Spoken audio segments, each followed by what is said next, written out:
Round like a circle in a spiral, like a wheel within a wheel, never ending or beginning, like the circles that you find in the windmills of your mind.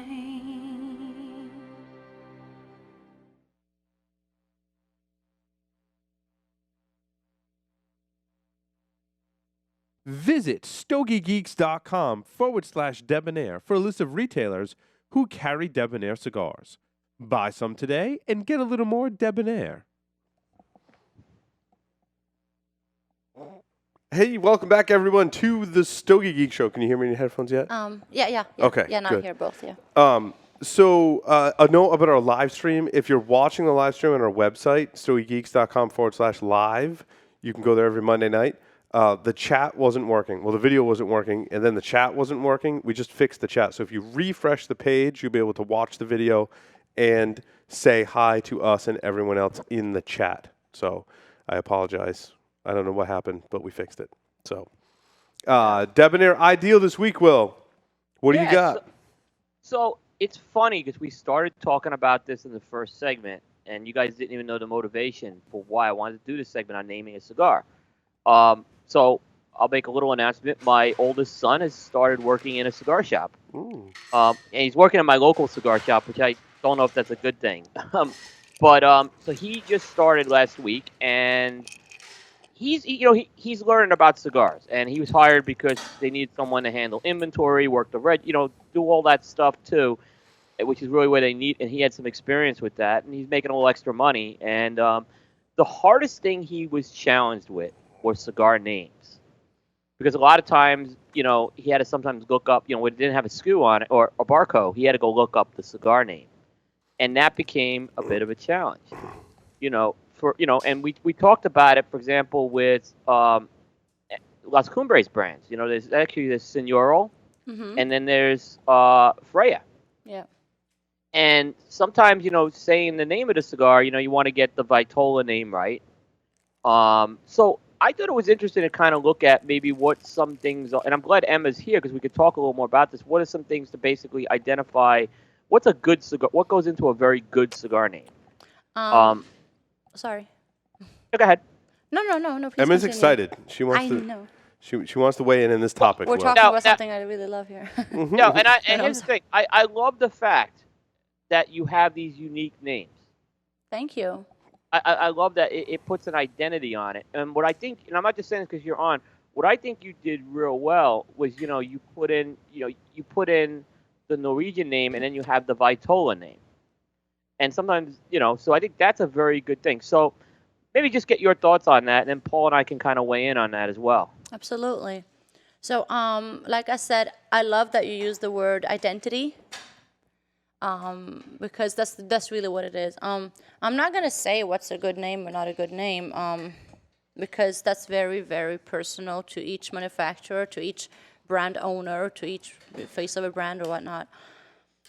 So I'm not gonna say what's good or what's not good. I'm gonna say what I like, and also what you get away with and what you don't get away with. And the only company I'm gonna bring in is Drew Estate. Drew Estate have all these crazy names, and it works fantastic. It works with their persona, it works with their identity. Jonathan Drew, Marvin, even all the other people that aren't there anymore. Yeah, Is that what you're gonna say? I'm like, It's okay. Back in the day when Steve Saka was there and Nicholas Miller, who both of them do fantastic cigars, and they're amazing. I just said today one of my favorite cigars out there right now is actually El Gorguense by Nick Melillo. So anyway, but even back in the day when they're in Drew Estate, they're also fit into that style of people. And when Jose was working for Hoy de Nicaragua, I was traveling with him all the time, and That's where we met. That's where we met. That actually. is where we met, and I was, I was working, giving my input, backstage there, behind the curtain, a lot, and and I wanted. I mean, I was out there on the field. That's what I love to do, and all the reps also fit. I don't know, like they have this team, and I don't like to say that they get away with it, but they do. Like they create these names, and it just fits. It's what we say identity, you know. And so that's one good example. And then you have the classic, real what I call legends. For me to be a legend, it's not easy, you know. You have to be Padron, Pepin, Carlito. I mean, otherwise, you know, and so on. Lito. If you're not one of the Benji, I mean, I'm one of all those guys. You're not a legend. I'm very sorry. I'm very strict on that. And if you look at those legends, they have a lot of classic names that fit their identity.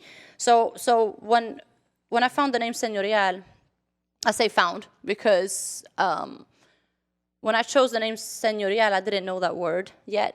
I was looking into other languages that I know. Could be Swedish, English, Spanish as well, French, Macedonian, like the ones that I knew when I was Googling, translating, and synonym around. And then I saw Señorial. I'm like, wow, that's what I want. Now I'm going to see what it actually means, you know? And that word, that name fits Jose Blanco's identity. And then Freya, for me, fits my identity, you know? My origin, and just me as a persona, who I like, the way I am, my personality, it all kind of fits. And they're completely different. Señorial and Freya are just like two totally different names. You can't be more different. Yeah. And it fits each our identities. And now about pronunciation, we're going to talk about that. Do we have to? Well, no, but it is important. Sometimes I can't pronounce pronunciation. You are working on that right now. Pronunciation. I was going over that in my head before I was going to say that. So Señorial, Jose's like, oh, they're not going to know how to pronounce Señorial. And I said, they're going to say Senorial. It doesn't matter. Let them say Senorial. I was right, actually. People do say that. Yes. I'm not even American, but I knew you guys would say that. Yeah, and that is what we say. But it doesn't matter. You know the name. It's more about creating an identity. It does not matter. Right? I tell you what, when I created, as long as you can read it. Before I created my first business, I did have to name things, like being in technology. Like, you know, I created a project or a script or whatever and would name stuff. And there wasn't a whole lot of thought that went in the name. It was usually like whatever I had eaten or drank or music I was listening to, like, would be the name, and it could be completely arbitrary. When it came to naming a business and creating a brand, I was like, wow, this is really hard. There's a lot that when I had like notes and pages and making lists of words but now when you go to make it cigar related, in the cigar industry, you have to create new names all the time. Yes. And that's and now the namespace is very, very oversubscribed. Yep. And we hear of companies all the time getting into trademark disputes. Mm-hmm. I've been in my share of those, well, one bigger one as well, which is not fun. Yeah. So naming is a big thing. It is. But now and I agree. I think you hit the nail on the head when you said it should embody the identity. Yeah. And I think that's a perfect way. And be able to pronounce it. It doesn't matter how you pronounce it. You can pronounce it however you want, as long as you can read it. You remember it. However you pronounce it. If you say Señorial or Senorial, doesn't matter. But you're still associating that with that cigar. Yes, as long as there's that association. I mean, we make fun of how we struggle to pronounce things. However, I like something from a marketing perspective that is a little more difficult to pronounce, because once you get it, it sticks with you. Oh, that's very interesting. I'm happy to hear that. So just to give you an example of this, like in computer security, like everyone knows Symantec, right? We all know how to spell Symantec, pronounce Symantec. They make antivirus software. It's fine. I don't know. But they're like the largest security company, right? Easy to pronounce. But then now there's a lot of new companies, and one of them is called Gurucul. Mm-hmm. Gurucul. Mm-hmm. In their emails, they have to have the little pronunciation helper to help you pronounce. But once you get it, you remember. You remember it. It sticks in your. That's why that's the one that stuck in my head, because it sticks in my head because it was hard to pronounce. I had to think about how to pronounce it and then associate it with their brand and their product, and that as a consumer, it sticks with you. Yeah. So I don't want people to get frustrated with the way we pronounce things, because once you figure it out. Or you pronounce it however you feel comfortable. You pronounce it wrong. Or is it wrong? I guess it's not wrong. Yeah. I have, as you know, I've lived a very international life. I don't have a real home. I was born in Sweden. We left when I was 4, and I've lived around. And where I've really lived the most is Balkan, and what I feel home most is Skopje, Macedonia. You know, I mean, we moved to Hoboken, New Jersey, close to the city. I feel home again. Like, so I have such a big understanding of pronunciation, and it doesn't matter if you pronounce it wrong, as long as you can read it however you read it. Now, there are exceptions to that rule. When we first created the Stogie Geeks show, we had the wonderful and awesome Tim Muggerini on the show. For the life of him, he could not pronounce Tatawahe. He said Tatawari. He would put an R. It's like we leave out R's in Rhode Island and Massachusetts. He would put an R just arbitrarily and take out the J. Yeah, Tataware. Yeah.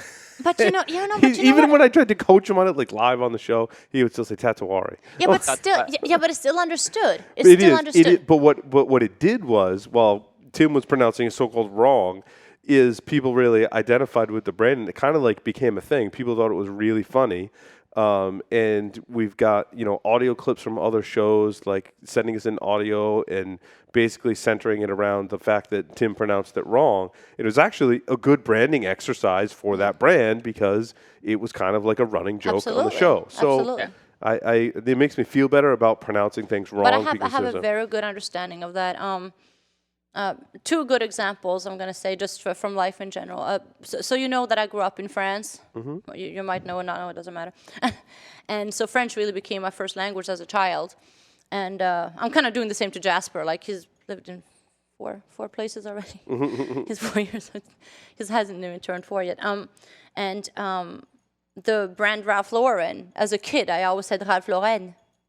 And I would say Ralph Lauren, like, for years. Like, then when we moved to Hungary and I was in American school, I would still speak English and say Ralph Lauren. Like, it took time for me to actually start saying Ralph Lauren. Mm-hmm. So I have this understanding, like, as long as you can say something, I read it. And another example, my father once, my dad, not the company, my father. I have to say that because that does get lost in translation. Yes. He was sitting in an airport in lounge once, many years ago. And this British man came up to him and said something about that he wanted the seat or he took his seat or whatever. And my father spoke to him with whatever accent he has. He has like an accent, like no one knows where his accent comes from, really. And the man said something like, "Oh, I can't understand you. You're not speaking British English. You're not speaking British." And my father's like, my dad, again, sorry. He said, "There is no correct English. What are you talking? There's Indian English. There's South African English. There's Australian. There's British. There's American. Who are you to say what's correct and not?" And same thing with names. Like when Jose said, "Oh, they're not going to say señorial." I'm like, does it matter? It's a word that's easy to read. Mm-hmm. Even if you say señorial or señorial, doesn't matter. And Freya also. Freya. Some people think it's Spanish and they say Freja. I'm like, no.